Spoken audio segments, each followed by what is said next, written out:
The moment we loaded up this game, we thought it was just another creepy school setting. You know the type: dim hallways, old lockers with peeling paint, a couple of flickering lights that buzz so loud you feel like they're inside your head. At first, we were joking around, laughing, even making fun of how cliché it looked. But then, things changed. We had barely moved a few steps when the sound hit us, a single metallic clang, like someone slamming a door way down the hallway. We froze. No monster on screen, no tutorial pop-up, just that sound. My stomach dropped. I remember saying, "Wait, was that scripted, or did something actually move?" My friend didn't even answer. He just whispered, "Don't." Then the PA system overhead crackled to life. The speakers hissed with static, like they were trying to tune into a frequency. I thought maybe it was just ambience until the words came through, garbled at first, but then clear enough to understand. "This is not a drill." We looked at each other. I laughed nervously, like, "Okay, nice touch, they're going for realism." But before we could process it, the alarm lights on the wall flicked on. A deep red glow pulsed down the corridor, painting everything in shadow. Then came the noise. Beep. Beep, beep, the lockdown alarm, ear-piercing, mechanical, relentless. It didn't stop. It didn't fade. It grew louder, echoing off the walls until it felt like the building itself was screaming. And then the doors started slamming shut. One after another, metal shutters dropped over classroom doors, heavy locks snapping into place. Boom, boom, boom, each one echoing closer to us, trapping us deeper inside the school. We spun around to try and run back the way we came, but the path was already sealed. Locked tight, that's when I realized this wasn't just a spooky hallway simulator. We were trapped. The game wasn't giving us an option to leave. We moved forward, slow, hesitant, the alarm still screaming in our ears. The sound of our own footsteps felt deafening in the silence between each blare. And then everything stopped. The alarm cut off mid-beep, leaving only the faint crackle of the PA system. We stood in that silence for what felt like forever. My palms were sweaty on the controller, my chest tight. And just when I thought maybe the game had glitched, footsteps from somewhere down the hall, slow and heavy. Not AI footsteps, not looping background noise. These sounded human, deliberate, getting closer. I felt every hair on my arms stand up. My friend whispered, "Don't move, don't move." But then, from the edge of the hallway, a shadow appeared, long, stretched across the wall by the flickering emergency lights. And that's when everything went wrong. The shadow stretched across the wall, long and warped, like someone or something was just around the corner. My first thought was, okay, maybe it's just part of the background design, a scare to make us panic. But then it moved, slowly. The shadow's arm twitched like it was reaching for something, and the sound of those footsteps got louder. We didn't wait around. We started edging down the opposite hallway, sticking close to the lockers, and that's when it hit me how detailed this place was. It wasn't just a generic school layout. No, this was too real. The walls were painted that ugly beige color every school seems to have. The lockers weren't pristine. They were dented, scratched, some with graffiti carved into them. I even noticed one had a little paper note stuffed in the vent, like a student had written something before running out. I actually stopped for a second, crouched in the game, and tried to interact with it, and that's when I saw it. Just a few words scrawled in pencil. "Don't trust the doors." I backed away from the screen like, nope, nope, that's not a random texture, that's a warning.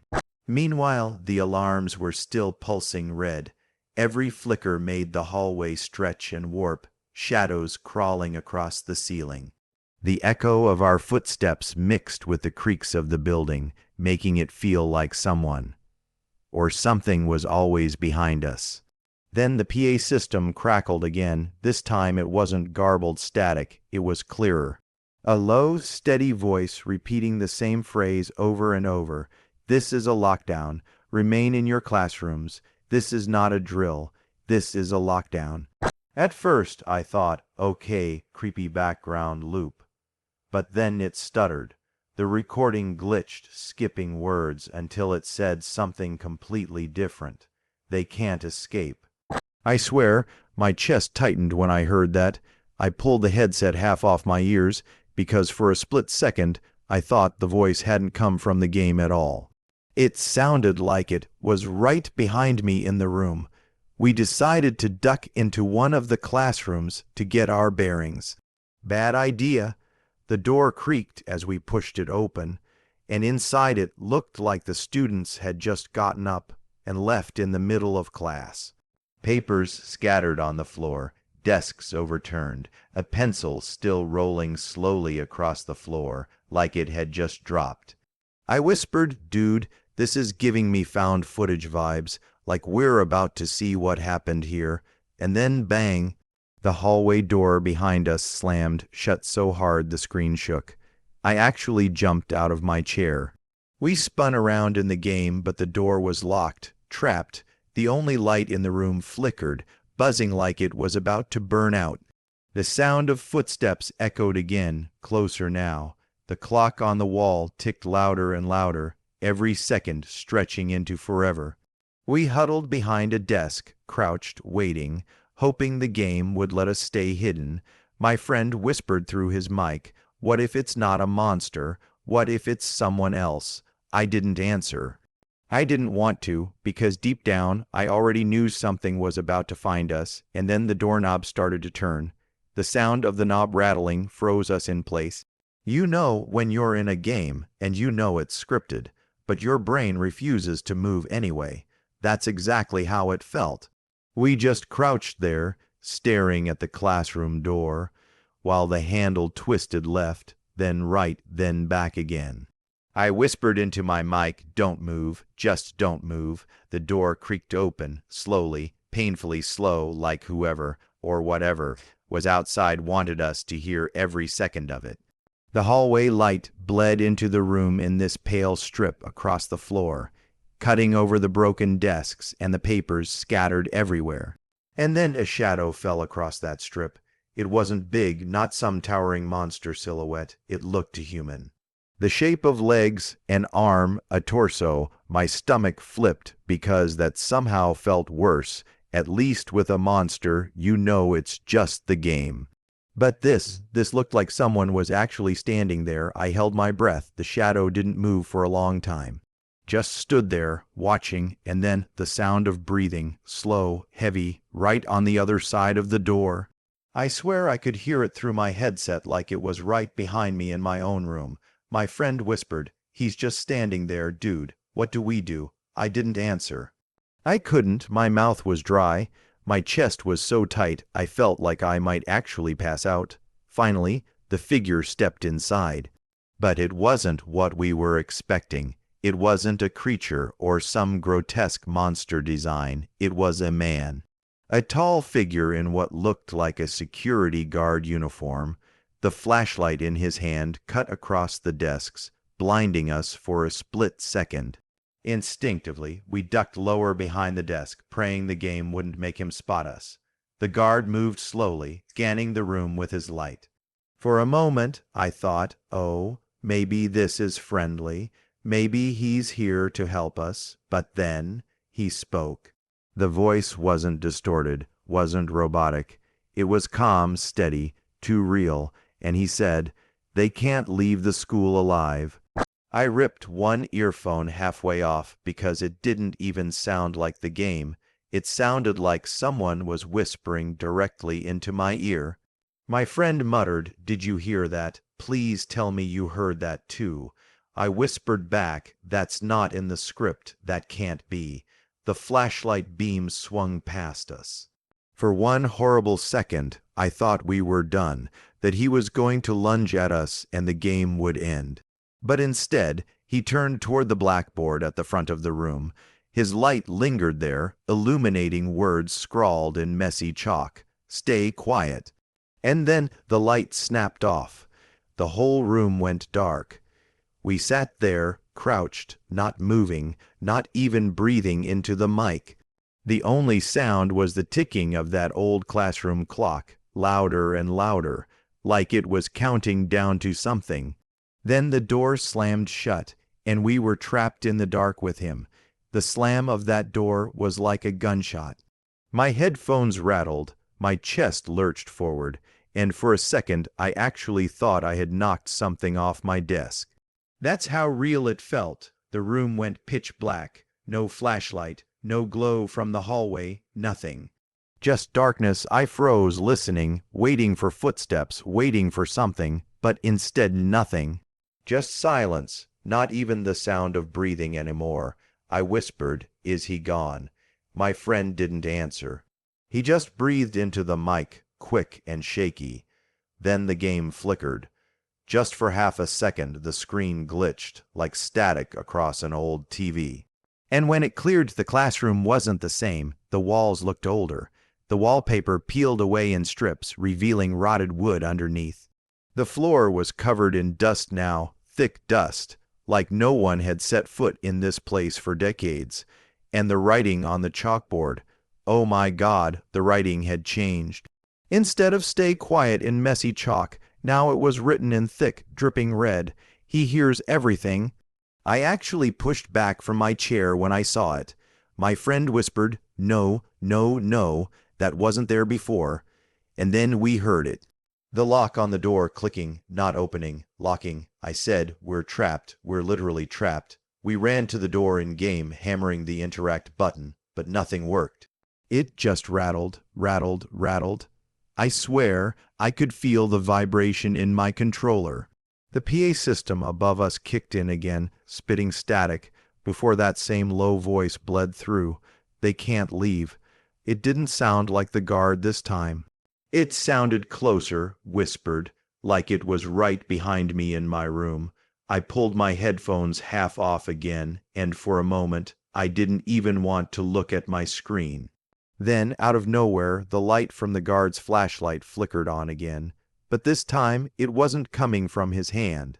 It was on the floor, lying sideways, spinning slowly like he had dropped it. I whispered, "Wait, where is he?" We crouched in the corner of the classroom, staring at that spinning flashlight beam cutting across the floor. The shadows it threw on the walls looked warped, stretched, wrong. 1 second, it looked like nothing. The next second, it looked like something huge was crouched just outside our vision. And then, the chalk scraped across the board on its own. Loud nails on chalkboard loud. New words carved themselves into the blackboard, letter by letter. "Run." My stomach dropped. I whispered, "Run where? We're locked in here." My friend said, "Check the windows." Check the windows. I bolted across the classroom, every step echoing louder than it should have. And when I reached the window, the glass was fogged, completely white like it was snowing outside. I wiped at it with the character's hand, and for a second I could see outside.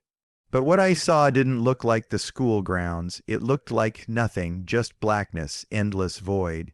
I leaned back in my chair, heart pounding, and said, "This isn't just a school. This is something else." And then the whole screen went red. Just for a second, a flash, like blood smeared across the lens. The lock on the door clicked again. And slowly it began to creak open. The creak of that door opening was the loudest sound I had ever heard in a game. I swear my whole body tensed up, waiting for something to lunge out, but nothing came through, just the slow scrape of metal on tile, the hinges crying out as the door swung wider and wider. We didn't wait. The message on the chalkboard had already said it, "Run," so we bolted, out of the classroom, down the hall, sprinting past lockers that stretched on forever. The alarms kicked back in, screaming red light after red light into the darkness. The sound of our footsteps pounded in sync with my heartbeat, and then boom. Something slammed the lockers right behind us, hard enough to make the whole hallway shake. The sound rattled through my headphones. I actually yelled, "He's right behind us." We didn't look back, couldn't. Every hallway felt the same. Rows of lockers, broken ceiling tiles, posters peeling off the walls. But the deeper we ran, the worse it got. The lights flickered violently, buzzing like angry bees, plunging us into darkness, then blinding us in bursts. And in those bursts, I swear we saw him, the security guard. No, not a guard anymore. His face didn't look human in the light. Blurred, distorted, like a mask stretched too tight over something else. Every time the lights flickered, he was closer. 10 steps back, then 5, then 2. We dove into the cafeteria, pushing through the double doors. The second we entered, the lights cut out completely. Pitch black, we stopped running, pressed against the wall, trying not to breathe into the mic. And that's when the PA system crackled again. This time it didn't say this is not a drill. It didn't say they can't leave. It whispered clear. Direct, I see you. I'm not exaggerating, my skin crawled. I actually reached for the volume dial because I couldn't stand how close it sounded. Like it wasn't coming from the speakers anymore. Like it was coming from inside the room. My friend whispered, "He's in here with us. I swear he's in here." I wanted to argue, but then I heard it too, breathing, not ours, slow, heavy breathing, from somewhere in the cafeteria, moving between the rows of tables. We crouched and started inching forward, staying low, trying not to make a sound. My heart was racing so hard I thought the mic would pick it up. Every time the wood floor creaked under us, I winced, waiting for something to grab us. Then out of nowhere, crash. A tray flew off one of the tables, clattering to the ground. The breathing stopped. Silence. We didn't move. Not an inch, then the voice again, louder this time, "Run." The lights blasted on, flooding the cafeteria with harsh white, and there he was. Standing on the tables, tall, wrong, head tilted too far to one side, watching us with a face that didn't look like a face at all anymore. We didn't think, we just sprinted. Out the back doors of the cafeteria, down another endless hallway. The alarms blared again, the whole building shook. Behind us, footsteps thundered, closer and closer, chasing us like they weren't bound by the game's mechanics. We reached the end of the hallway, the exit doors. We almost cried with relief, finally a way out. But when we reached them, chains, thick metal chains, wrapped tight around the handles. The whole door rattled when we pulled, but it wouldn't budge. I screamed into the mic, "They're locked! They're locked!" Behind us, the footsteps stopped. We turned. And there he was, at the end of the hallway, not moving, not chasing, just watching, waiting. That's when I knew the real nightmare wasn't about being chased. It was about being trapped. And the worst part, we weren't sure it was just a game anymore. We stood frozen in front of those chained exit doors, our characters hammering at the handles, rattling them so loud it echoed through the entire hallway. But no matter how hard we tried, they wouldn't move. The chains didn't even look like part of the game, they looked real. Rusted, heavy, like somebody had physically welded us in. Behind us, the figure stood still, just watching. Not charging, not attacking, almost like he wanted us to waste our energy. My friend whispered, "He's just waiting. He knows we can't leave." The red emergency lights above us flickered. Flicker, dark, and every time they came back on, he was closer, at the far end, then halfway down, then only a few feet away. We backed against the chained doors. Controllers clutched so tight my hands hurt. And then the lights cut out completely. Total blackness, silence. I sat there, not even breathing, waiting for the inevitable jump scare. But nothing happened. No sound, no footsteps, no scream. Just emptiness. Then the PA system crackled back on, louder than ever, screeching static into our ears. I ripped one earphone halfway off, grimacing until the static cut out, and a voice whispered, "You're not leaving." The screen on my monitor flashed. Red for a split second, then it flickered again like the game was glitching, and when it cleared, we weren't in the hallway anymore. We were outside the school, or what looked like outside. The ground stretched into a black void, endless in every direction. The school stood behind us, warped and broken. windows glowing faintly red. In the distance, shapes moved. Not human shapes, tall, bent, unnatural things. Watching, I whispered, "This isn't the game anymore. This isn't right." We turned our characters toward the school doors, still chained shut. And then we heard it breathing right behind us. We spun the camera around, and there he was, the figure, the so-called guard, but this time his face was clear, and it wasn't human. Hollow sockets where the eyes should be. A mouth that stretched too wide, like someone had carved it open, and yet, somehow, it was smiling. The screen shook violently, static tearing across the display. He raised a hand, pointing straight at us, and the voice boomed louder than ever, "Game over." The screen went black. No menu, no restart button, just black. We sat there in silence. My friend finally broke it. "Dude, I'm done. I'm uninstalling. I can't." And honestly, I couldn't blame him, because it didn't feel like we'd just played a horror game. It felt like we'd been trapped in something else. Something that wanted us there. Something that maybe still does. So yeah, it's safe to say, we're never opening that game at night again. But if you guys want us to test the hard mode, where apparently he doesn't just watch, he chases you through every single room until sunrise, then smash that like button and let us know in comments, because next time we might not make it out.